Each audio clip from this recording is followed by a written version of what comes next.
Tras el feroz paso del huracán Ida, en el sur de Estados Unidos comienzan a medir los daños. Al menos 4 personas murieron en los estados de Luisiana y Mississippi, y se teme que el balance pueda aumentar, en especial en áreas costeras directamente afectadas, donde las operaciones de búsqueda y rescate seguían en marcha. El gobernador de Luisiana dijo que su estado había desplegado más de 1.600 funcionarios para las operaciones, mientras que el Pentágono indicó que más de 5.000 efectivos del Ejército, la Gestión Federal de Emergencias y la Guardia Nacional habían sido activados en varios estados del sur.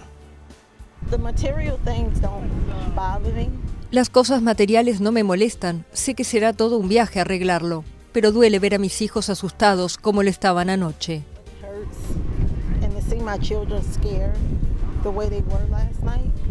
La mayor parte de Nueva Orleans seguía sin electricidad 2 días después del paso del huracán, y la compañía eléctrica indicó que la solución definitiva podría tardar varios días.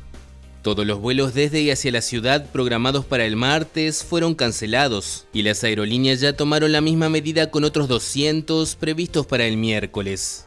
Ida, ahora convertida en tormenta tropical, se trasladaba al noreste del país y se esperaban lluvias torrenciales e inundaciones en los valles de Tennessee y Ohio.